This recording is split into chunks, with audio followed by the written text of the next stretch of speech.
মানুষ বলে কিয়ামত কখন হবে কখন হবে। মূলত মানুষের মৃত্যুর সাথে সাথেই কিয়ামত শুরু হয়ে যায়, এটাকে বলা হয় ছোট কিয়ামত। কিন্তু কিয়ামত বলতে আমরা যে কিয়ামত বুঝি, ইসরাফিল আলাইহিস সালাম আল্লাহর নির্দেশে সিংহায় ফুৎকার দিবে, আকাশ খসে পড়বে, পাহাড়গুলো তুলোর ন্যায় উঠতে থাকবে। এই কিয়ামত কখন হবে? তবে এই কিয়ামত সংগঠিত হবে সুনিশ্চিত, তবে কখন সংগঠিত হবে এই নির্দিষ্ট সময় একমাত্র আল্লাহই জানেন, আল্লাহ তাআলা ছাড়া আর কেউ জানে না। কিয়ামত কখন সংগঠিত হবে এই ইলম একমাত্র যার কাছে, তিনি কে? আর একটু জোরে বলেন না, কে? আল্লাহ। কিয়ামত কখন সংগঠিত হবে এটা আমার আপনার নবীজিও জানেন না। কিয়ামত কখন সংগঠিত হবে জিবরাইল আলাইহিস সালাম জানেন না। কেন বলে জিবরাইল আলাইহিস সালামও জানে না, নবীও জানে না? আমার আপনার নবী তো আলিমুল গায়েব না। আমাদের দেশে কিছু ভাই আছে, নবীজিকে মাত্রাতিরিক্ত মোহাব্বত দেখাতে গিয়ে আল্লাহর সমকক্ষ হিসাবে দাঁড় করায় দেয়, আছে না নাই? তারা বলে যারা নবীজিকে হাজের নাজের বলে না, নবীজিকে আলিমুল গায়েব বলে না, বলে এরা হলো ওহাবি, এরা হলো নবীর দুশমন। নাউজুবিল্লাহ। নবীজি আলিমুল গায়েব না হওয়ায় নবীজির সম্মান মর্যাদা কমে যাবে এমন কিছু জীবনেও কমবে না। জিবরাইল আলাইহিস সালাম তো জানেন না কিয়ামত কখন সংগঠিত হবে। ওহীর বাহক তিনি, তিনিও জানেন না। ওহীর ধারক যিনি, তিনিও জানেন না। প্রসিদ্ধ একটা হাদিস আছে, হাদিসটাকে বলা হয় হাদিসে জিবরিল, আর এক নাম হলো উম্মুস সুন্নাহ। এই হাদিসের মধ্যে আসছে জিবরাইল আলাইহিস সালাম সাহাবা একরামকে দ্বীনের মৌলিক বিষয়গুলো শেখানোর জন্য মানব আকৃতিতে নবীজির কাছে আসছেন। নবীজির হাঁটুর সাথে হাঁটু মিলায় বসছেন, নবীজিকে একের পর এক প্রশ্ন করেছেন, নবীজি জবাব দিয়েছেন, আবার তিনি সত্যায়ন করেছেন। নবীজি যতক্ষণ জিবরাইল আলাইহিস সালামের পরিচয় সাহাবা একরামকে না দিয়েছেন, ততক্ষণ তারা বুঝতে পারে নাই যে এই ব্যক্তি ফেরেশতা। নবীজিকে যতগুলো প্রশ্ন করেছে জিবরাইল আলাইহিস সালাম, এর মধ্যে একটি প্রশ্ন হলো কিয়ামত কখন সংগঠিত হবে। নবীজি সাল্লাল্লাহু আলাইহি ওয়াসাল্লাম জবাব দিয়েছেন, মাল মাসউলু আনহা বিআলামা মিনাস সাইল। নবীজি বলেন, এই ব্যাপারে যাকে প্রশ্ন করা হয়েছে, যিনি প্রশ্ন করেছেন তার চাইতে যাকে প্রশ্ন করা হয়েছে সে বেশি ভালো জানে না। এ ব্যাপারে যাকে প্রশ্ন করা হয়েছে তিনি প্রশ্নকারীর চাইতে বেশি জানেন না। রাসূলুল্লাহ সাল্লাল্লাহু আলাইহি ওয়াসাল্লাম জানায় দিলেন, আমিও জানি না, আপনিও জানেন না, রাহমাতুল লিল আলামিনও জানে না, ওহীর বাহক রূহুল আমিন তিনিও জানেন না কিয়ামত কখন সংগঠিত হবে। এই হাদিসের মধ্যে নবীজিকে জিজ্ঞাসা করা হয়েছে আলামত কোন।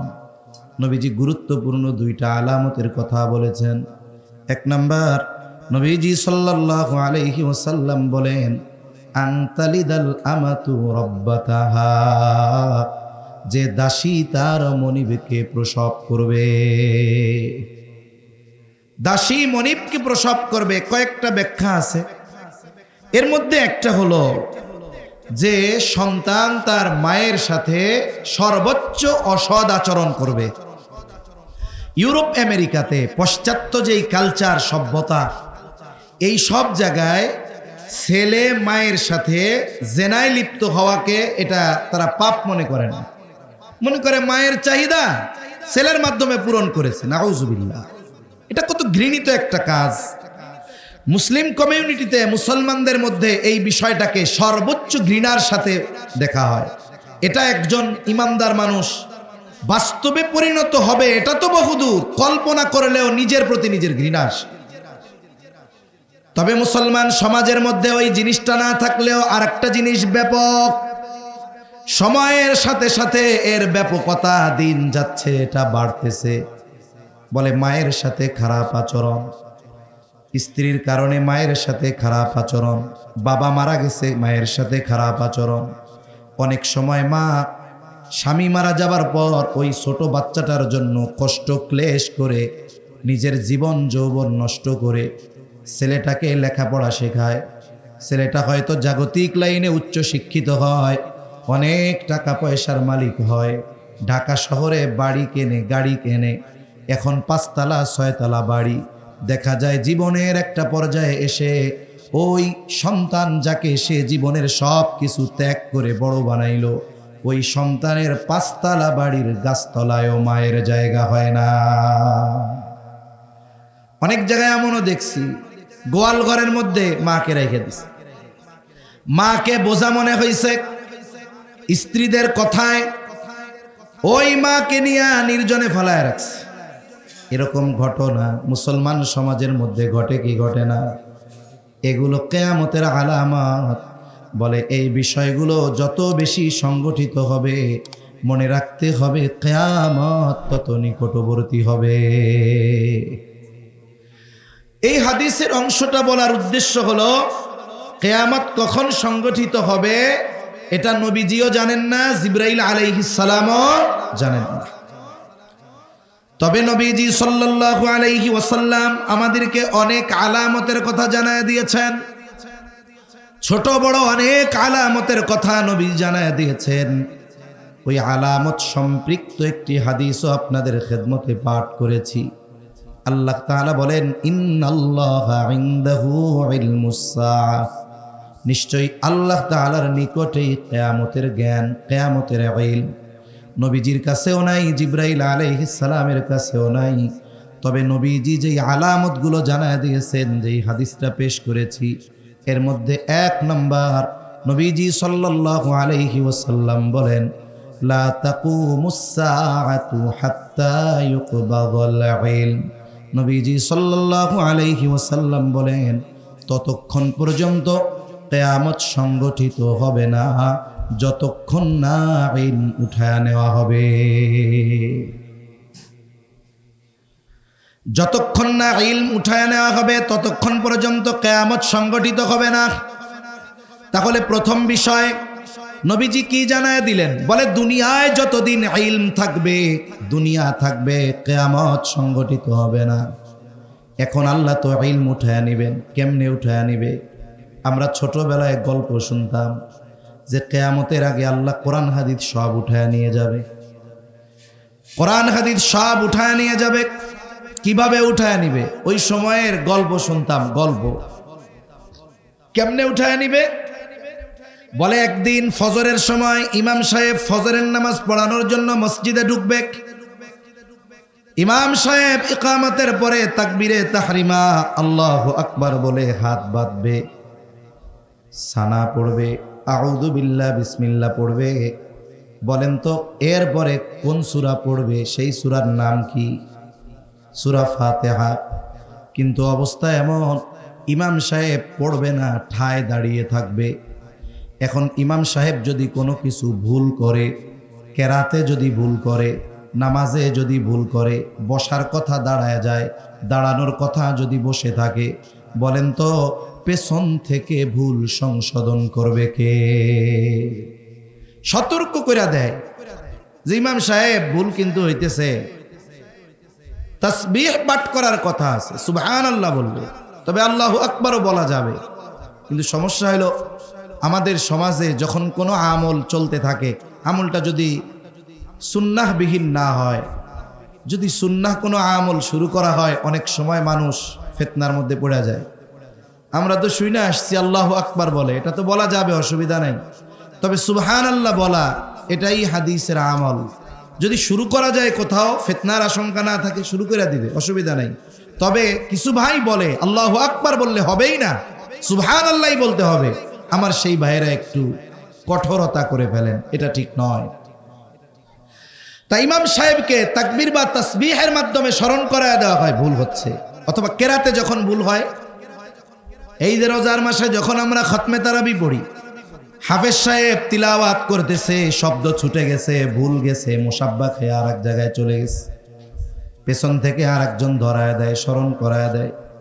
অথবা উনি পরের রাকাতে উঠছেন, সূরা ফাতিহা পড়ে পরের পৃষ্ঠা শুরু করবে, মনে করতে পারে না, পেছন থেকে হাফেজ সাহেব ধরায় দেয়। এখন মুক্তাদির অবস্থাও ইমামের মতো, সূরা ফাতিহা ইমামও যেমন পড়তে পারে না, মুক্তাদিও দাঁড়ায় আছে। গল্প কইতেছি আর কি, যা শুনছি। এখন ইমামও কইতে পারে না, মুক্তাদিও কইতে পারে না। এইবার ইমাম সাহেব নামাজ ছেড়ে দিয়া মসজিদের তাকে কোরআন দেখে সূরা ফাতিহার উপরে একটু নজর বুলাবে, যে কি ব্যাপার, ভুলা গেলাম কেন। বলে এইবার এই উদ্দেশ্যে উনি যখন কোরআনুল কারীম হাতে নিবে, হাতে নিয়ে দেখবে কোরআনের কোথাও কোনো লেখা নাই, কালো লেখাগুলো সব সাদা হয়ে গেছে, কাগজগুলো সাদা হয়ে গেছে। হাদিসের পাতায় কোনো লেখা নাই, সব লেখাগুলো উঠে গেছে। তার মানে আগে বলতো যে কোরআনুল কারীমের লেখা, হাদিসের লেখাগুলো আল্লাহ এক রাতে উঠায় নিয়ে যাবে, এইভাবে আল্লাহ ইলম উঠায় নিবে। কিন্তু নবীজি সাল্লাল্লাহু আলাইহি ওয়াসাল্লাম জানায় দেন, আল্লাহ তাআলা এইভাবে ইলম উঠায় নেবেন না। ইন্নাল্লাহা লা ইয়াকবিদুল ইলমা ইনতিজাআন ইয়ানতাজিউহু মিনান নাস। আল্লাহ তাআলা মানুষের অন্তর থেকে, আর এক জায়গায় আসছে মিনাল ইবাদ, তার বান্দার অন্তর থেকে আল্লাহ একত্রে ইলম উঠায় নেবেন না। এমনটা হবে না এক রাত্রে কোরআনের লেখা সব উঠে যাবে, হাদিসের লেখা সব এক রাত্রে মুছে যাবে, এমনটা হবে না। তাইলে ইলম আল্লাহ কিভাবে উঠায় নিবে? নবীজি সাল্লাল্লাহু আলাইহি ওয়াসাল্লাম বলেন, ওয়ালাকিন ইয়াকবিদুল ইলমা বিকবদিল উলামা। বরং আল্লাহ তাআলা আলেমদেরকে উঠিয়ে নেওয়ার মাধ্যমে ইলম উঠায় নিবে। তাহলে কিয়ামতের আগে ইলম আল্লাহ তাআলা উঠায় নিবেন, আর ইলম না উঠায় নেওয়া পর্যন্ত কিয়ামত হবে না। আর ইলম আল্লাহ কিভাবে উঠায় নিবে? একসাথে একত্রে উঠাবে না, বরং আল্লাহ তাআলা মুহাক্কিক উলামায়ে কেরাম আলেমদেরকে উঠিয়ে নিয়ে যাওয়ার মাধ্যমে আল্লাহ ইলম উঠায় নেবে। এখন বলেন তো ওই সময় পরিস্থিতি কি হবে? মানুষেরা মূর্খ জাহেলদেরকে তাদের নেতা হিসাবে গ্রহণ করবে। ওই জাহেলের কাছে ফতোয়া জিজ্ঞাসা করবে, আর জাহেল সব জানতা হয়ে ফতোয়াগুলো উত্তর দিয়ে দিবে। আমাদের মুরব্বীদের দেখেছি, এখনো অনেক ওস্তাদ এমন আছেন 30 বছর ধরে একটা কিতাবই পড়ায়, এরপরেও যদি ক্লাসের আগে ওই কিতাব উনি নিজে একটু না পড়েন, তাইলে ক্লাসের মধ্যে গিয়ে পড়ায় না। অনেক বড় মুফতি সাহেব, আল্লাহ তাআলা অনেক ইলম দিয়েছে, ওনারে কেউ মাসালা জিজ্ঞাসা করলে ওনার জানা আছে এটা, এরপরেও আরো সুনিশ্চিত হওয়ার জন্য সময় চেয়ে বলেন, আমি কিতাবটা একটু দেখে বলি, একটু পড়াশোনা করে বলি। কিন্তু আমাদের জামানায় কিছু সব জানতা আলেম আমরা পেয়েছি, দুনিয়ার সব প্রশ্নের জবাব এক আল্লাহর বান্দা কে করবেন, ও জবাব না দিয়ে ছাড়বে না, জবাব দিয়েই ছাড়বে। ওনার প্রেস্টিজে লেগে যাবে না, উনি এত বড় হুজুর, সারা দেশের মানুষ ওনারে চিনে, ইউটিউবে ভাইরাল বক্তা। এখন যদি উনারে প্রশ্ন করে আর যদি উনি জবাব না দিতে পারেন, অথবা বলেন পরে জানাই, অথবা বলেন আমার জানা নাই, অথবা বলেন একটু পড়ে বলতে হবে, এটা প্রেস্টিজে হানিকর না? এই জন্য জবাব ভুল হোক আর যা হোক দিয়ে দিতেই হবে। এইভাবে একটা সময় হবে যে জাহেলদের কাছে ফতোয়া জিজ্ঞাসা করবে মানুষ। এখন ওই ফতোয়া জিজ্ঞাসা করবে, ও তো জবাব দিবে, ফতোয়ার উপরে ওই মানুষ আমল করবে। এর দ্বারা কি হবে? যে ফতোয়া জানতে চাইছে ও পথভ্রষ্ট হবে, যে ফতোয়া দিছে সেও পথভ্রষ্ট হবে। কিয়ামতের আগে এমন অবস্থা হবে, বলে কোরআন ইসলাম থাকবে শুধু নামে থাকবে, কোরআন থাকবে শুধু লেখায় থাকবে। আলী রাদিয়াল্লাহু তাআলা আনহু থেকে বর্ণিত হাদিস, নবীজি সাল্লাল্লাহু আলাইহি ওয়াসাল্লাম বলেন, ইউশিকু আইয়াতিয়া আলান নাসি জামান লা ইয়াবকা মিনাল ইসলাম ইল্লা ইসমুহু ওয়া লা ইয়াবকা মিনাল কুরআনি ইল্লা রাসমুহু। নবীজি সাল্লাল্লাহু আলাইহি ওয়াসাল্লাম বলেন, অচিরেই এমন এক জামানা আসবে, লা ইয়াবকা মিনাল ইসলাম ইল্লা ইসমুহু, ইসলাম শুধু নামে মাত্র বাকি থাকবে। ওয়ালা ইয়াবকা মিনাল কোরআন ইল্লা রাসমুহু, কোরআন শুধু লেখায় থাকবে। তার মানে মানুষ তার ধর্মীয় পরিচয় দিবে ইসলাম, কিন্তু তার ব্যক্তিগত জীবন থেকে নিয়ে রাষ্ট্রীয় জীবন পর্যন্ত ইসলাম খুঁজে পাওয়া যাবে না। নামে থাকবে ইসলাম, কিন্তু কাজে ইসলাম থাকবে না। আমাদের ব্যক্তিগত জীবনে না আছে পূর্ণাঙ্গ ইসলাম, অর্থনৈতিক জীবনে না আছে পূর্ণাঙ্গ ইসলাম, সামাজিক জীবনে না আছে পূর্ণাঙ্গ ইসলাম, পারিবারিক জীবনে না আছে পূর্ণাঙ্গ ইসলাম, অর্থনৈতিক জীবনে না আছে পূর্ণাঙ্গ ইসলাম, রাষ্ট্রীয়ভাবে না আছে পূর্ণাঙ্গ ইসলাম। কোথাও পূর্ণাঙ্গ ইসলাম নাই। শুধু আমরা নিজেদের মুসলিম হিসাবে পরিচয় দেই, কেউ জিজ্ঞাসা করলে বলি যে আমার দিন ইসলাম, কিন্তু ইসলাম আমার মধ্যে কতটুকু আছে এটা জাস্টিফাই করা দরকার। যার যতটুকু সামর্থ্য আল্লাহ দিয়েছেন, কিয়ামতের দিন ওই সামর্থ্যের ব্যাপারে আল্লাহ তাকে জিজ্ঞাসা করবে। যেমন এক হাদিসের মধ্যে আসছে, অন্যায় দেখলে কে কোন ভাবে অন্যায়ের প্রতিরোধ করবে। সবার ক্ষেত্রে এক সিস্টেম না।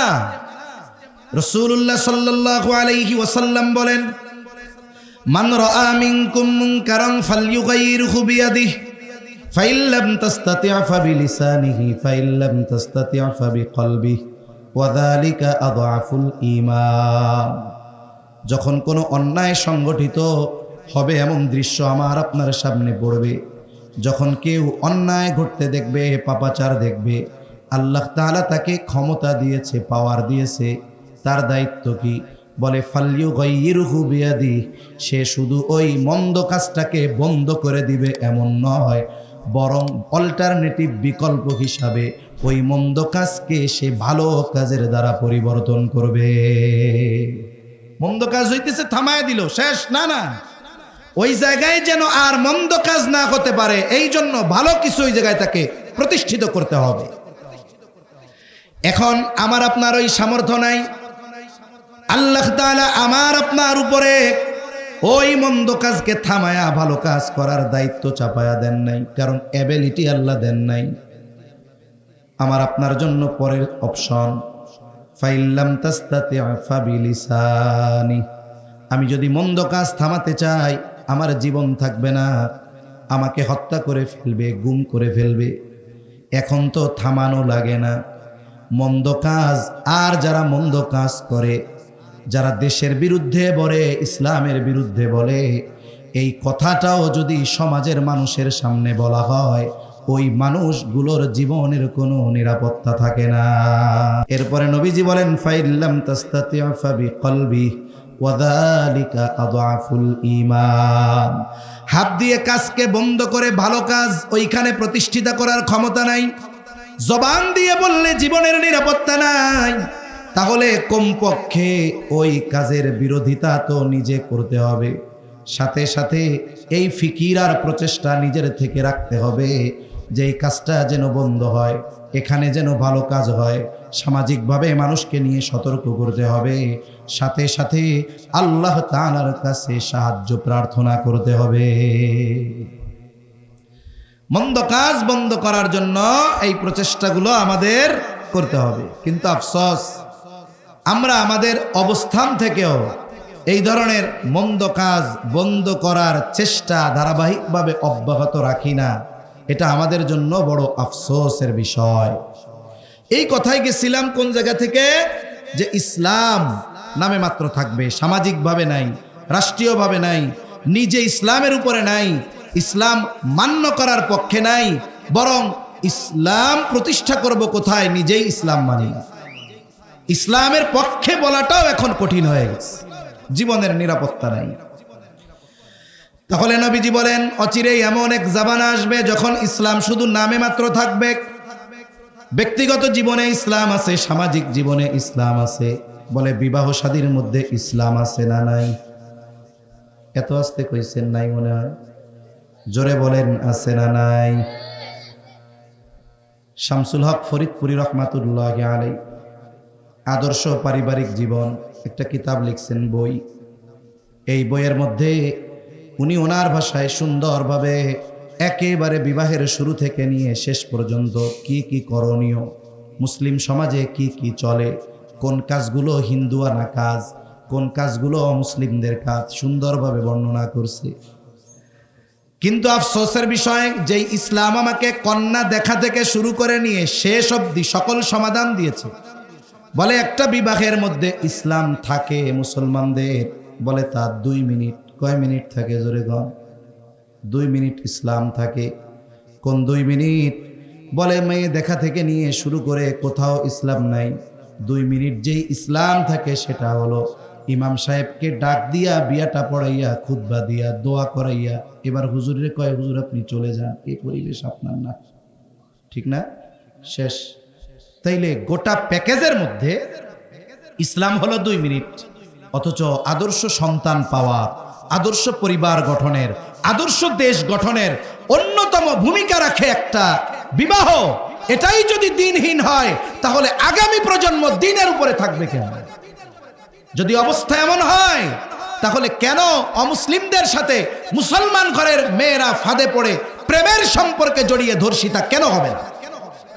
আমাদের সমাজে ইসলাম নাই, পরিবারে ইসলাম নাই, নিজেও মানে না, অধীনস্থদেরকেও ইসলামের উপরে চলার ব্যাপারে কোনো গুরুত্ব দেয় না। সবার শুধু ক্যারিয়ার, যে তুমি কত বড় হতে পারবা, তোমার রেজাল্ট কি হলো, কোন স্কুলে ভর্তি হতে পারলা, এগুলোই আমাদের জীবনের মূল এক মিশন হয়ে গেছে। অথচ আখিরাতে সফলতার জন্য ইসলামের উপরে প্রতিষ্ঠিত হওয়ার দরকার ছিল, সে ব্যাপারে আমাদের কিছু চিন্তাও নাই। এটা আফসোসের ব্যাপার। তাহলে নবীজি বলেন ইসলাম এটা নামে মাত্র থাকবে, কোরআন এটা শুধু লেখায় থাকবে। একটা সময় আমরাও ছোটবেলা দেখেছি কোরআনের পাতাগুলো ঝকঝকে ছিল না, লেখাগুলো ঝকঝকে ছিল না। নিউজ প্রিন্ট পাতায় থাকতো কোরআন লেখা, মানুষ পড়তো, কিন্তু সময়ের সাথে সাথে বাইন্ডিং কত সুন্দর, পেজগুলো কত সুন্দর। বলে 4 কালারের লেখা, ওয়াজিব গুন্না হলে 1 কালার, একফা গুন্না হইলে 2 কালার। পাতাগুলো এত সুন্দর, ওয়াটারপ্রুফ, পানিতে ভিজলেও কিছু হয় না। বলে কোরআনের সৌন্দর্য বাড়ছে, ফ্রন্টের সৌন্দর্য বাড়ছে, বাইন্ডিংয়ের সৌন্দর্য বেড়েছে, কিন্তু কোরআন আমল তো বহুদূর, সময়ের সাথে সাথে তিলাওয়াত আরো কমেছে। কোরআনের উপরে আমল এটা এক পাশে থাক, কোরআন তিলাওয়াত যে হয়তো একটা সময় ঘরে ঘরে, এটাও এখন নাই। আগে গ্রাম অঞ্চলে ছোটবেলায় প্রত্যেক জায়গায় আজান হইতো আর মহিলারা ঘুম থেকে উঠে যাইত। যাদের বাহির বাড়ি ঝাড়ু দেওয়ার দরকার হতো, বলে আজানের পর পর ঝাড়ু দিয়া দিত, পুরুষদেরকে ডাক দিত, তারা মসজিদে চলে যাইত। এইবার মহিলারা নামাজ পড়ে কোরআন তিলাওয়াত করত, পুরুষেরা নামাজ পড়ে এসে একটু চাটা খেয়ে পুরুষের জন্য নাস্তা তৈরি করত, চা খেয়ে দীর্ঘ সময় কোরআন তিলাওয়াত করত। ফজরের পরে গ্রামের প্রত্যেকটা বাড়ির পাশ দিয়ে হাঁটলে কোরআন তিলাওয়াতের গুনগুন আওয়াজ আসতো। শুদ্ধ পড়ুক আর অশুদ্ধ পড়ুক সেটা পরের কথা, কিন্তু তিলাওয়াতের আওয়াজ পাওয়া যাইত। এখন কোরআনের বাইন্ডিং সুন্দর, লেখা ছাপা ঝকঝকে, কিন্তু কোরআনের তিলাওয়াত আছে? একটু জোরে বলেন না, আছে? কোরআনের তিলাওয়াত নাই। আমল তো সেটা বহু পরে, তিলাওয়াত নাই। আবার অনেক তিলাওয়াত আছে, থাকলেও বলে রুহানিয়াত নাই। রাসূলুল্লাহ সাল্লাল্লাহু আলাইহি ওয়াসাল্লাম জানায় দেন, শেষ জামানায় মানুষ তীরের মতো সোজা তিলাওয়াত করবে। হায়রে, এক একটা হরফ মস্ক করার জন্য দিন পার করায়া দেয়। আয়না নিয়ে দেখে এই পাশে কেমনে গেল, বদ ঠিক মতো ওই জিব্বার গোড়া উপরের মাড়ির সাথে লাগলো কিনা, দিনভর একটার পিছনে দৌড়ায়। এত সুন্দর করে তিলাওয়াত করবে, অথচ এই মানুষগুলো জাহান্নামী হবে।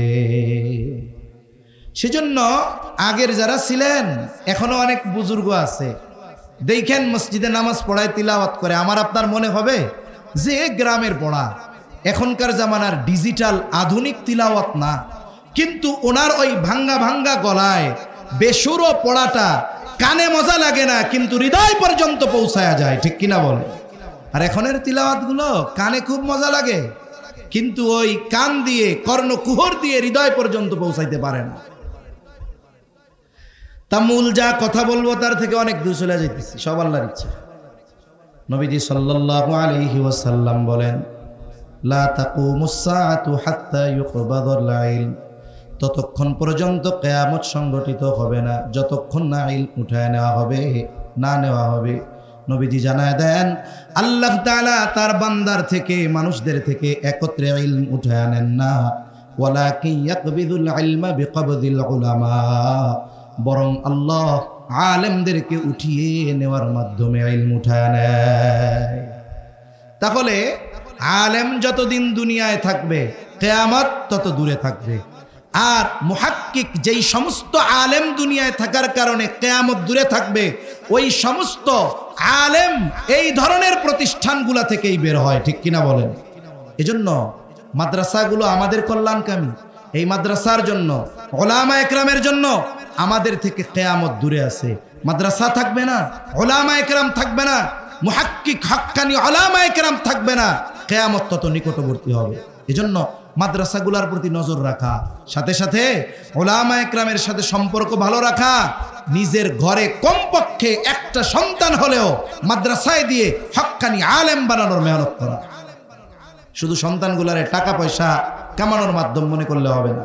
আমাদের দেশে কিছু মানুষ আছে, এরা মনে করে সন্তান হলো জীবন চক্রের একটা অংশ। আমি এখন জুয়ান, আল্লাহ আমারে ছেলে একটা দিছে, আমি পরিশ্রম কইরা এটাকে লেখাপড়া শেখাবো, এটা আমার কাজ। এরপরে ওর যখন একটু বয়স হবে একটা সরকারি চাকরি দিয়া দিব 2-5-10 লাখ ঘুষ দিয়া, এরপরে আমি ঠ্যাং উসায়া বয়া বয়া খামু, ও আমারে খাওয়াইব। এখন আমার হায়াত শেষ, ওরে বিয়ে টিয়া দিমু, ওর পোলাপান হইব, ও এবার পোলাপানরে মানুষ বানাবে। মানে জীবন চক্রের একটা অংশ মনে করা হয়। অনেকে মনে করে সন্তান তো না, এটা হলো আমার টাকার গাছ, এটিএম বুথ, টিপ দিলেই টাকা বের হইব।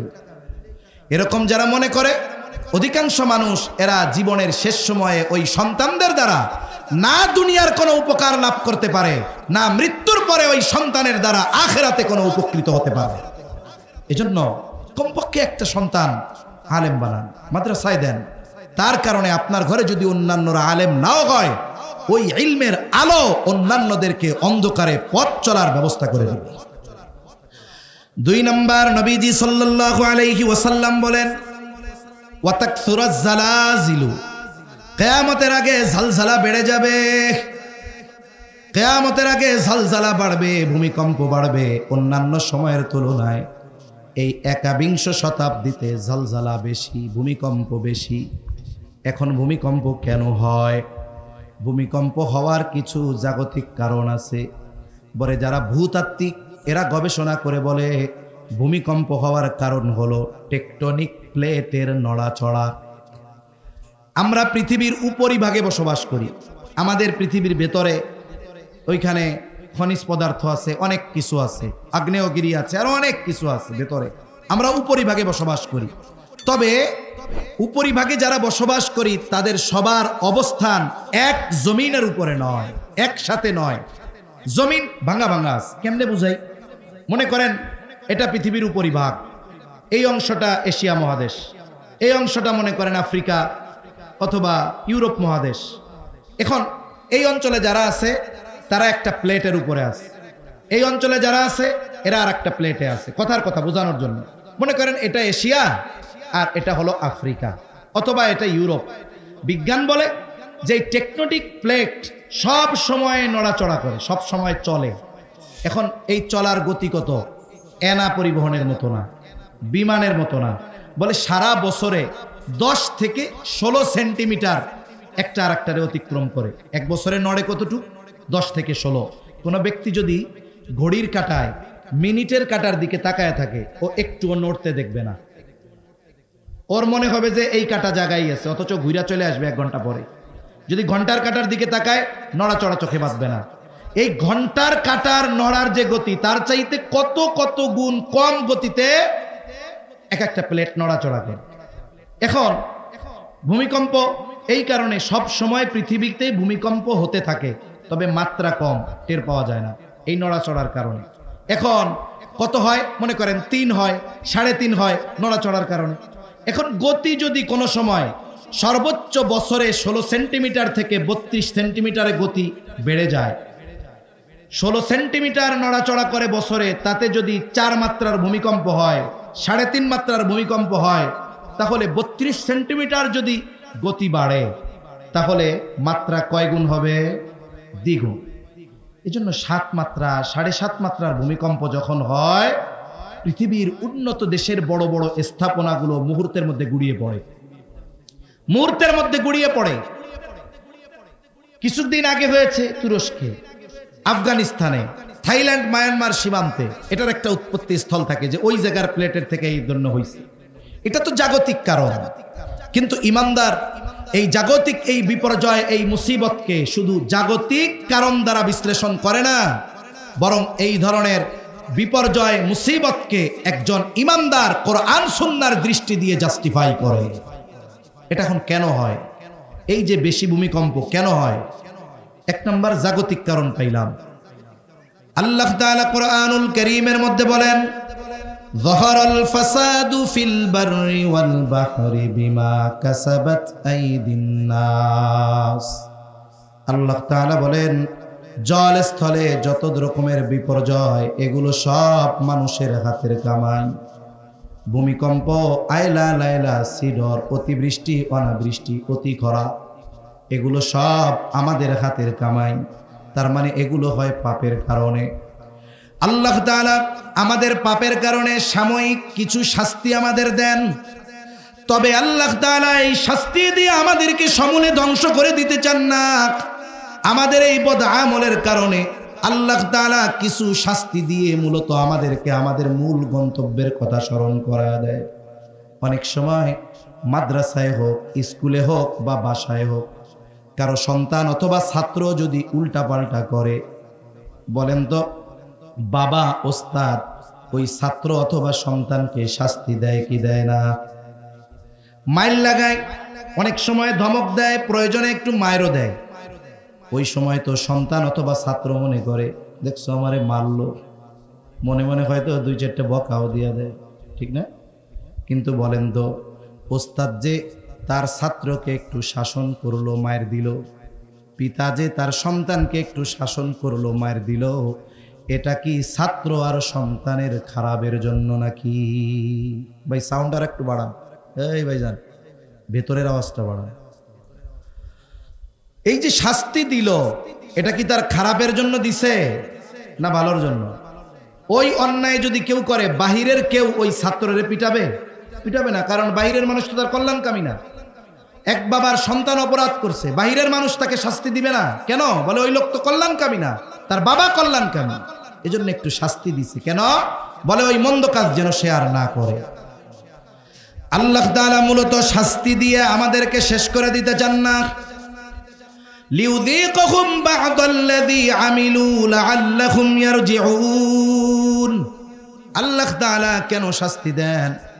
যাতে করে আমরা আল্লাহর দিকে প্রত্যাবর্তন করি, আমরা আল্লাহর দিকে ফিরে আসি। এই জন্য আল্লাহ তাআলা সাময়িক শাস্তি দিয়ে বান্দাকে সতর্ক করে দেয়, বান্দা তুমি পাপাচারে নিমজ্জিত হয়েও না, অন্যায়ের মধ্যে নিমজ্জিত হয়েও না, তুমি যথা দ্রুত সম্ভব আমি আল্লাহর দিকে তুমি ফিরে আসো। তাহলে ভূমিকম্প হওয়ার অন্যতম কারণ কি? মানুষের পাপ। সময়ের সাথে সাথে মানুষের পাপাচার অনাচার বাড়বে, এটা স্বাভাবিক। কিয়ামত নিকটবর্তী হবে, ভূমিকম্প বাড়বে। তবে আমাদের কি করণীয়? বলে পাপাচার বাড়ে বাড়ুক, সেটা পরের কথা, কিন্তু পাপাচার যেন আমার আপনার মাধ্যমে না, এই ভূমিকম্প হওয়ার কারণ যেটা সেটা যেন আমার মধ্যে না থাকে। আল্লাহ তৌফিক দান করেন, আমিন। 3 নাম্বার, নবীজি সাল্লাল্লাহু আলাইহি ওয়াসাল্লাম বলেন, ওয়া তাকারাবাজ জামান, সময় নিকটবর্তী হয়ে যাবে, এক জুমা থেকে আরেক জুমা তাড়াতাড়ি চলে আসবে। আখিরুজ জামানে এমনটা হবে, একটা বছরকে মনে হবে মাসের মতো, মাসকে মনে হবে সপ্তাহের মতো, সপ্তাহকে মনে হবে দিনের মতো, দিনকে মনে হবে ঘন্টার মতো, ঘন্টাকে মনে হবে মিনিটের মতো, মিনিটকে মনে হবে সেকেন্ডের মতো, আগুনের স্ফুলিঙ্গের মতো, মুহূর্তের ভিতরে সময় চলে যাবে। মুহাদ্দিসিনে কেরাম বলেন, এর দ্বারা মূল কথা হলো সময় থেকে বরকত উঠে যাবে, সময় থেকে বরকত উঠে যাবে। সময় থেকে বরকত উঠে যায় কেন? বলে সময়ের সদ্ব্যবহার না করার কারণে। আমাদের জীবনে আল্লাহ আমাদের যত নিয়ামত দিয়েছেন, এর মধ্যে অন্যতম নেয়ামত হলো হায়াত, সময়। এই যে বেঁচে আছে, এটা আল্লাহর পক্ষ থেকে নেয়ামত না? যেই মানুষগুলো হায়াতের শব্দ ব্যবহার করে না, এই সময়ের মূল্যায়ন করে না, এই মানুষগুলো মরার পরে আল্লাহর কাছে একটু সময় চায়, কিন্তু আল্লাহ তাকে দিবে না। যেই মানুষগুলো এই দুনিয়ার হায়াত, দুনিয়ার সময় হেলায় খেলায় কাটায় দিছে, নেক কাজ করে নাই, ভালো কাজ করে নাই, বন্ধু বান্ধবের আড্ডায় সময়টাকে কাটায় দিছে, গুনার কাজে কাটায় দিছে, হঠাৎ মৃত্যু চলে আসছে। এখন এই মানুষগুলো মারা গেল, বলে মৃত মানুষ তো কথা বলে, তবে দুনিয়ার মানুষ শুনতে পায় না। নবীজি বলেন, যদি মৃত মানুষের কথা দুনিয়ার মানুষ শুনতে পাইত, তাহলে ভয়ে তারা দাফন কাফন বাদ দিয়া দিত। কথা যে বলে আমরা শুনি না, কিন্তু শুনে কে? কে শুনে? কে শুনে? এই তিনবার করার পরেও এই আওয়াজ, হায় হায়। আপনারা না গাজীপুরের মুসলমান, নামের আগেই তো গাজী। কেউ শুনে না, শোনে কে? আরো জোরে বলেন, কে শুনে? আল্লাহ শুনে। এখন কি বলে সে আল্লাহর কাছে? সে তো আল্লাহর হুকুম আহকাম মানে নাই, সম্পদ ছিল, দান সাদাকা কিছুই করে নাই, নেক কাজ করে নাই, নামাজ পড়ে নাই, রোজা রাখে নাই, শুধু চায়ের দোকানে বন্ধুদের সাথে আড্ডা দিয়ে সময় কাটায় দিছে। ওই লোক এবার আল্লাহর কাছে ফরিয়াদ করে মরার পর, ফায়াকুলা রব্বি লাউলা আখখারতানি ইলা আজালিন করিব ফাআসাদদাক ওয়া আকুম মিনাস সালিহিন। যেই মানুষগুলো দুনিয়ার হায়াত ভালো কাজে কাটায় নাই, ওই মানুষগুলো আল্লাহর কাছে বলবে মৃত্যুর পর, আবার রব আমারে কিছু সময়ের জন্য একটু অবকাশ দেন, আবার দুনিয়ায় যাওয়ার একটু সুযোগ দেন, এইবার যদি খালি একটু দুনিয়ায় যাইতে দেন আল্লাহ, আমারে যা সম্পদ দিয়েছিলেন সব দান সদকা করব, শুধু তাই না এত বেশি নেক আমল করব, ওয়া আকুম মিনাস সালিহিন, আমি সৎ কর্মশীলদের অন্তর্ভুক্ত হয়ে যাব। বুঝে থাকলে জবান খুলে জবাব দিবেন। ওই লোক যত আবেগ নিয়ে, যত দরদ নিয়ে আল্লাহ তাআলার কাছে এই ফরিয়াদ করুক না কেন, একটা সেকেন্ডের জন্য তাকে দুনিয়ায় আসার সুযোগ দেওয়া হবে নাকি? ওই সময় সে যেই জিনিসটা আল্লাহর কাছে চাইবে, ওইটা আমার আপনার কাছে এখন আছে না নাই? বেঁচে আছি, সময় আছে না? তাহলে এই সময় আমি চায়ের দোকানে কেন কাটাবো? আমি গুনাহের মজলিসে কেন কাটাবো? আমার জীবনের মূল্যবান সময়গুলো কেন আমি ফেসবুকের মধ্যে কাটাবো? আমার জীবনের মূল্যবান সময়গুলো কেন আমি অহেতুক মজলিসে বসে কাটাবো? এগুলো যারা করে, ওরা মরার পরে সময়ের, হায়াতের মূল্য বুঝবে, ও থাকবে না। এজন্য সময় থাকতে সময়ের কদর করা। সময়ের মধ্যে বরকত চলে যায় কেমনে? সময়কে অহেতুক গুনার কাজে ব্যয় করার মাধ্যমে। আর ভালো কাজে যখন সময় ব্যয় করা হয়, ওই সময়কে আল্লাহ তাআলা প্রলম্বিত করে দেয়। জাস্টিস মুফতি তকি উসমানী দামাত বরকাতুহুল আলিয়া, উনি সময়ের ব্যবহারের ব্যাপারে বলছেন, সময় হলো এমন এক জিনিস, ব্যক্তির ব্যবহারের উপরে সময়ের মধ্যে বরকত আসে। দেখবেন ভালো কাজ যখন করা হয়, অল্প করলেও সময়টারে অনেক লম্বা লাগে। করছে অল্প সময়, মনে হয় কত সময় করতেছে। যেমন মাদ্রাসার মসজিদে ফজরের নামাজ, বা যে কোনো মহল্লার মসজিদে ফজরের নামাজ, কেরাত একটু লম্বা হয়। এখন তো প্রত্যেক মসজিদের সামনে ঘড়ি আছে, আর মুসল্লিরা ইমামকে মোটামুটি পিএইচডি করে ফেলে। তারা জানে ইমামের ফজরের নামাজে সর্বমোট 20 মিনিট লাগে, 10 মিনিট লাগে। সে তাকবীরে তাহরিমার পর থেকে নিয়ে 4 মিনিটের মাথায় রুকুতে যাবে, 10 মিনিটের মাথায় 2 রাকাত শেষ। এখন ইমাম সাহেব ফজরের নামাজে দাঁড়াইছে। ইমাম সাহেব অন্যান্য দিন চিন্তা করে, সূরা দাহর দিয়ে বা সূরা মুজাম্মিল দিয়ে 2 রাকাত পড়াই, আজকে আমি 1 রাকাতে, প্রথম রাকাতে পুরা সূরাটা শেষ করব, এই নিয়ত করে উনি কেরাত শুরু করছে। এখন অর্ধেক পৃষ্ঠা যখন হয়েছে, সময় 4 মিনিট পার হয়ে গেছে। মুসল্লি সামনে ঘড়ি আছে তো, চিন্তা করে কিরে রুকুতে গেল না কেন, 5 মিনিট হয়ে গেছে। এবার বলেন আছে না নাই? 6 মিনিট হয়েছে, ইমাম তো এখনো রুকুতে যায় না। এবার আরো 10 জন শুরু করছে। ইমাম সাহেব এখন চিন্তা করে, সূরা মুজাম্মিল, সূরা দাহার শেষ করার উপায় নাই, একটু পরে কাশি আমার ঘাড়ের উপরে এসে পড়ে কিনা ঠিক নাই, আল্লাহু আকবার। নামাজের মধ্যে যখন কোনো ব্যক্তি থাকে, সে দুনিয়ায় ঈমানের পরে সবচাইতে গুরুত্বপূর্ণ ইবাদতের মধ্যে থাকে। ওই সময় কথা হয় কার সাথে, জোরে বলেন? ওই সময় কানেকশন কার সাথে? অথচ এই জায়গায় 2 মিনিট অনেক লম্বা মনে হয়। তারাবি হয় মসজিদের মধ্যে, মুসল্লিরা খোঁজ নেয় কোন মসজিদে কত তাড়াতাড়ি হয়। এই মসজিদের হাফেজ সাহেবরা এসে কয়, হুজুর কি যে পড়েন বুঝলাম না, ওরাও কোরআন পড়ে আপনারাও পড়েন, আপনাকে তারাবি বিতির টিতির নিয়ে 40 মিনিট লাগে, অমুক কেন্দ্রীয় মসজিদে লাগে 35 মিনিট। আগামীকাল থেকে যদি আপনারা 32 মিনিটে প্যাকেজ শেষ না করেন তাহলে নামাজ কালাম পড়বো না, টাকা পয়সা মসজিদে দিব। আছে না নাই? মসজিদে 8 মিনিট সময় বেশি থাকবে, ভালো লাগে না কেন? এই সময়টা ভালো কাজে যাবে, এই জন্য কোরআন শরীফ পড়বে না। যদি কোনো মতে পড়তে বসে 1 পৃষ্ঠা পড়বে 5 মিনিট 10 মিনিট নিয়ে, বা 2 পৃষ্ঠা পড়বে, একটু পরে মাজায় ব্যথা, কোমরে ব্যথা, গলায় ব্যথা, গলা শুকায় গেছে, অমুক প্রয়োজনের কথা মনে পড়ছে, মনে হবে আরে আল্লাহ 5 ঘন্টা ধরে মনে হয় কোরআন শরীফ পড়তেছি, সাদাকাল্লাহুল আযীম, রাইখা চলে যাবে। বলেন আছে না নাই? এর দ্বারা কি বুঝলেন? যে ভালো কাজ করলে সময়টা প্রলম্বিত হয়ে যায়। অথচ ওই লোক কোরআন পড়া বাদ দিয়া নামাজের মধ্যে কাশাকাশি করে ঘন্টার পর ঘন্টা মসজিদের চায়ের দোকানে বসে কাটিয়ে দেয়। আছে না নাই? ওই সময় মাজাও ব্যথায় না, গিরাও ব্যথায় না, কাশিও আসে না, বল খেলা দেখতেছে তখন আর মাজা কোমর কিচ্ছু ব্যথায় না, ফেসবুক চলতেছে তখন মাজা কোমর ব্যথায় না। কিন্তু এই সময়গুলো দ্রুত চলে যায়, বরকত শূন্য হয়ে যায়, আর ওই মরার পরে বুঝবে কিন্তু করার কিছু থাকবে না। এজন্য আমাদের সময়টা যেন বরকতময় হয়, সময় যেন প্রলম্বিত হয়। এজন্য আমরা আমাদের এই হায়াতে, এই সময়ের মধ্যে ভালো কাজ বেশি করব, আল্লাহ তৌফিক দান করেন। 4 নম্বর, নবীজি সাল্লাল্লাহু আলাইহি ওয়াসাল্লাম বলেন, ওয়াতাযহারাল ফিতান, ফিতনা প্রকাশ না পাওয়া পর্যন্ত কিয়ামত সংগঠিত হবে না। মুহাদ্দিসিনে কেরাম বলেন, এখানে ফিতনা দ্বারা উদ্দেশ্য হলো দাজ্জালের ফিতনা। কিয়ামতের আগে এই উম্মতের জন্য সবচাইতে বড় ফিতনা হলো দাজ্জালের ফিতনা। নবীজি সাল্লাল্লাহু আলাইহি ওয়াসাল্লাম দাজ্জালের ফিতনা থেকে যেন উম্মত হেফাজতে থাকতে পারে, এই জন্য আল্লাহ তাআলা আমাকে আপনাকে কোরআনের আয়াত দিয়া দাজ্জালের ফিতনা থেকে বাঁচার পদ্ধতি নবীজির মাধ্যমে আল্লাহ শিখায়া দিয়েছে। দাজ্জাল হঠাৎ করে চলে আসবে না। দাজ্জাল আসার আগে একের পর এক ফিতনা আসবে। দাজ্জাল আসার আগে হাজারো ফিতনার বীজ বপন হবে।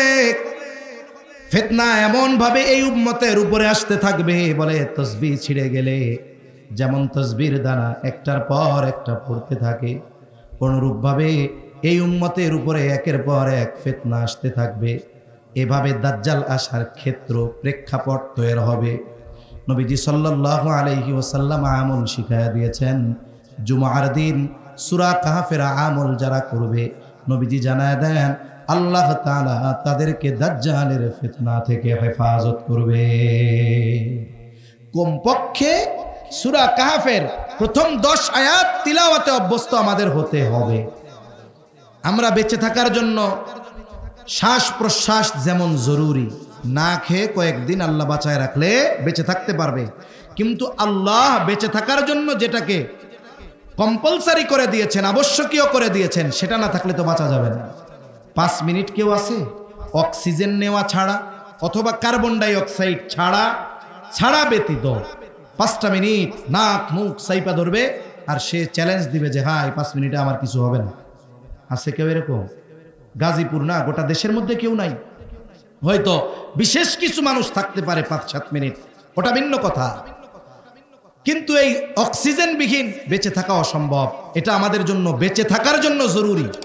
আমরা অনুরূপভাবে সূরা কাহফের আমলটা আমাদের জীবনে ওই রকম জরুরি বানাবো, বলেন ইনশাআল্লাহ।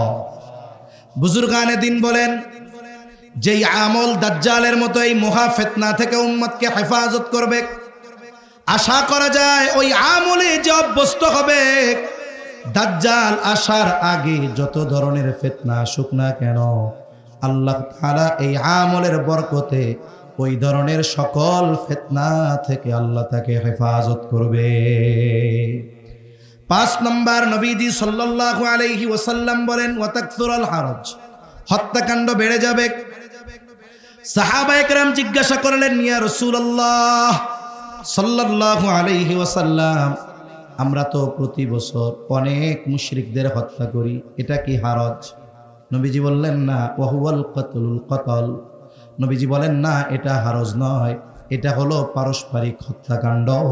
তার মানে এই হত্যা মুশরিক কাফের কর্তৃক মুসলমানদের করা হবে এমনটা নয়, বরং এই হত্যাকাণ্ড মুসলমানদের একে অপরের মধ্যে সংগঠিত হবে।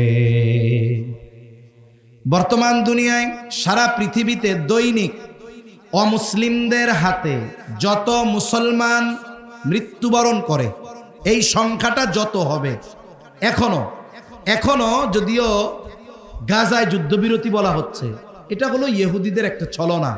ওরা নবীজির সাথে মুনাফিকি করতে করতে আসছে, ওরা নবীজির সাথে বেঈমানি করতে করতে আসছে, ওয়াদা খেলাফ করতে করতে আসছে। ওরা আল্লাহর সাথে ওয়াদা খেলাফ করে আর দুনিয়ার মানুষের সাথে ওয়াদা রক্ষা করবে, এটা ইহুদিদের স্বভাব, জীবনে হতে পারে না। ফাঁকে ফাঁকে তারা তাদের কাজ চালায়া যাচ্ছে। এখনো এক জায়গায় সবচেয়ে বেশি মুসলমান কাফেরদের হাতে যেখানে মৃত্যুবরণ করে, নিহত হয়, শহীদ হয়, সেই জায়গাটা হলো গাজা। গোটা পৃথিবীতে কাফেরদের হাতে প্রতিদিন যত মুসলমান নিহত হয়, মারা যায়, এর সংখ্যাটা যত, তার চাইতে 10 গুণ বেশি হবে গোটা পৃথিবীতে দৈনিক এক মুসলমান অপর মুসলমানের হাতে হত্যা হয়, এই সংখ্যাটা। তার মানে কাফের যদি দৈনিক 100 জনকে মারে, তাহলে দৈনিক পৃথিবীতে মুসলমানদের হাতে আর এক মুসলমান হত্যা হয় 1000 কমপক্ষে। তাহলে বলেন তো, মুসলিম হত্যা কাফেররা বেশি করে না মুসলমানরা বেশি করে? এই পারস্পরিক হত্যাকাণ্ড বেশি।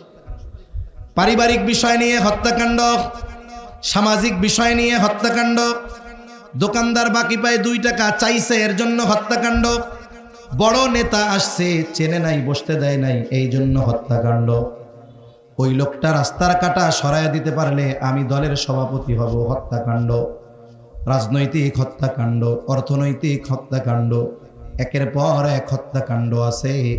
অথচ একজন মুমিনের জীবনের দাম কত বেশি, একজন মুমিনকে হত্যা করা এটা কুফরি। শুধু তাই না, আল্লাহ তাআলাও জানায় দেন, একজন ইমানদারকে যে বিনা কারণে হত্যা করলো, সে কেমন যেন গোটা পৃথিবীর সব মানুষকে হত্যা করলো। রাসূলুল্লাহ সাল্লাল্লাহু আলাইহি ওয়াসাল্লাম বলেন, সিবাবুল মুমিনি ফুসুকুন ওয়া কিতালুহু কুফ। নবীজি বলেন, মুমিনকে গালি দেওয়া ফাসিকি, পাপের কাজ, হত্যা করা কুফরি। একজন মুমিনকে বকা দেওয়া যেখানে পাপের কাজ, তাহলে হত্যা করা কতটা জঘন্য হতে পারে। এই হারজ সমাজে বেড়ে গেছে, প্রতিবেশীকে হত্যা করতেছে। আর এক হাদিসের মধ্যে আসছে, নবীজি বলেন, কিয়ামত ততক্ষণ সংগঠিত হবে না যতক্ষণ না এক প্রতিবেশী অপর প্রতিবেশীকে হত্যা করবে। এই ধরনের হত্যাকাণ্ড সময়ের সাথে সাথে বাড়ে না কমে? বলেন তো, বাড়ে। এগুলো আমাদের দ্বারা যেন না হয়।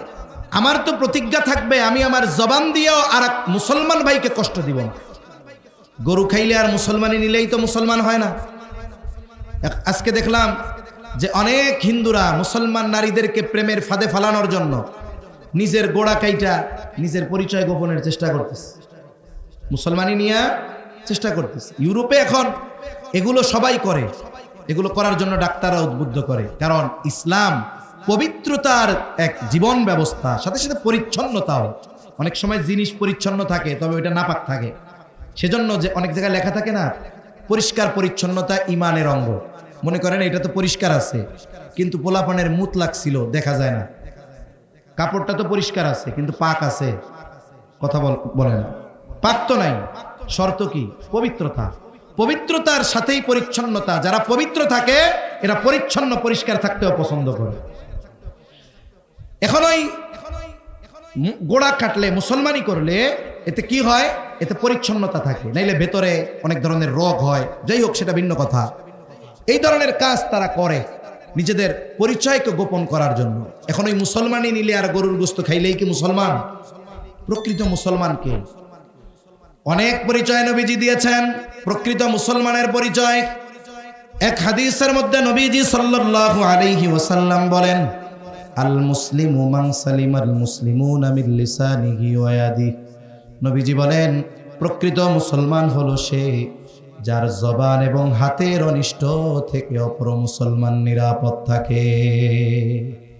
এখন আমি এক মুসলিমরে গালি দেই, হোক সে আমার বিপক্ষ দলের লোক, তার সাথে আমার মতাদর্শের ভিন্নতা থাকতে পারে, আমার দল আর তার দল এক না হতে পারে, আমার গোত্র আর তার গোত্র এক না হতে পারে, কিন্তু সে মুসলিম, সে ইমানদার, তার ব্যাপারে আমাকে সচেষ্ট থাকতে হবে।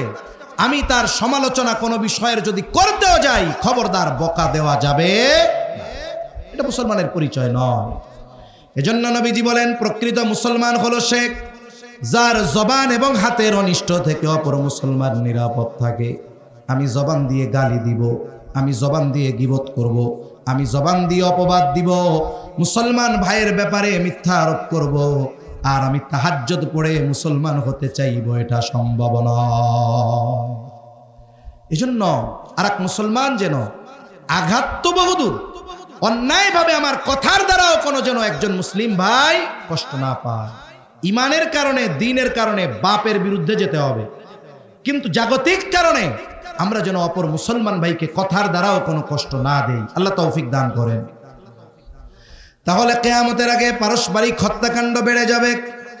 6 নম্বর, নবীজি সাল্লাল্লাহু আলাইহি ওয়াসাল্লাম বলেন, মানুষের সম্পদ এত পরিমাণ বেড়ে যাবে, সম্পদ উপচিয়ে পড়বে, সম্পদ এত বেশি মুসলমানদের হবে যে মানুষ দান সাদকা করার জন্য কোনো মানুষ খুঁজে পাবে না।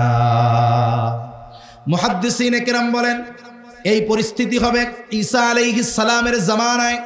দাজ্জালকে হত্যা করবার পর ইসলাম পৃথিবীর আনাচে কানাচে পৌঁছিয়ে যাবে। সারা পৃথিবীতে একটা মানুষ বাকি থাকবে না যে সে মুসলিম নয়। ওই সময় আল্লাহ তাআলা সর্বোচ্চ পরিমাণ বরকত দান করবে, মানুষেরা সম্পদশালী হয়ে যাবে। নবীজি বলেন, এই 6টি বিষয়, এই হাদিসের আলোকে 6টি বিষয় যতক্ষণ সংগঠিত না হবে ততক্ষণ পর্যন্ত কিয়ামত হবে না। এটা কিয়ামতের আলামত। তবে এইগুলো সংগঠিত কখন হবে যিনি জানেন তিনি কে? এজন্য আল্লাহ তাআলা বলেন, ইন্নাল্লাহা ইনদাহু ইলমুস সাআহ, নিশ্চয়ই কিয়ামতের ইলম আল্লাহ তাআলার নিকট। ওয়া ইউনাজ্জিলুল গায়থ, তিনি বৃষ্টি নামান। মেঘ হলেই বৃষ্টি হয় না। অনেক সময় আমরা দেখি ভর দুপুর 12টা বাজে গোটা আকাশ মেঘাচ্ছন্ন হয়ে গেছে, মনে হচ্ছে এখন রাত 12টা। মানুষজন ভীত সন্ত্রস্ত হয়ে বাড়িতে ফিরে যায়, ঘরে ঢুকে যায়, চিন্তা করতেছে যে ঝড় বৃষ্টি হবে, আজকে অবস্থা খারাপ।